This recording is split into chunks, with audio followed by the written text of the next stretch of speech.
एक बार की बात है, एक छोटा सा गांव था जहां एक लड़का रहता था जिसका नाम राहुल था। राहुल को कहानियों और रोमांच का बहुत शौक था। हर रात अपने दादाजी से वो पुरानी कहानियां सुना करता था। एक दिन राहुल को एक पुरानी किताब मिली जो उसके दादाजी की थी। उस किताब में एक नक्शा था जिसमें पायरेट आइलैंड का जिक्र था। नक्शे में एक खजाना छुपा था और उस खजाने तक पहुंचने का रास्ता भी दिया हुआ था। राहुल ने सोचा, मुझे ये खजाना ढूंढना चाहिए। उसने अपने दोस्तों नेहा, रोहन और प्रिया को बुलाया और सबने मिलकर एक प्लान बनाया। सबने अपने साथ जरूरी चीजें ले ली, जैसे पानी, खाना और मशाल।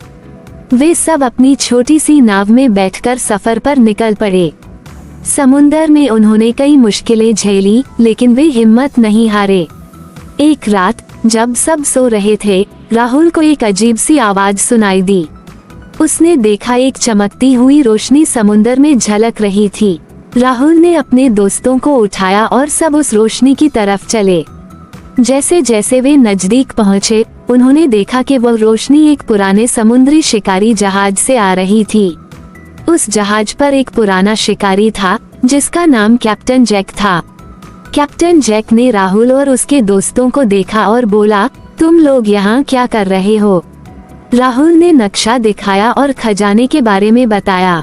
कैप्टन जैक ने कहा, मैं तुम्हें इस आइलैंड तक ले जाऊंगा, लेकिन तुम्हें मेरे कुछ सवालों का जवाब देना होगा। राहुल और उसके दोस्तों ने हाँ कर दी।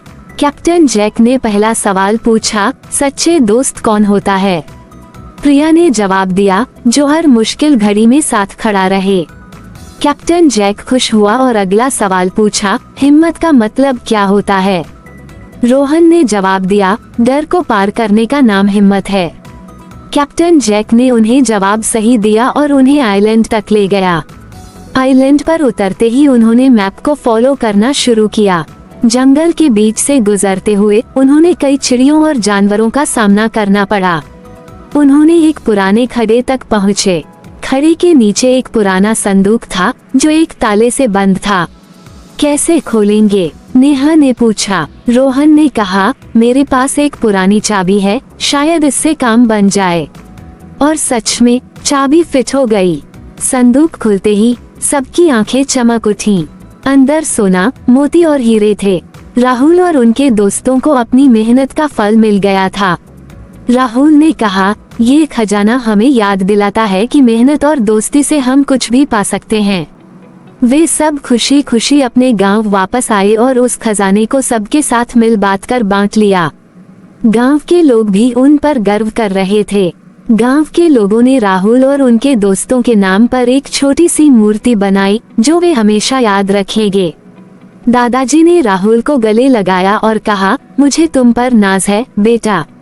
राहुल और उसके दोस्तों ने इस एडवेंचर से सीखा कि कभी हार नहीं माननी चाहिए और साथ ही साथ असली खजाना हमारे रिश्तों और दोस्ती में होता है।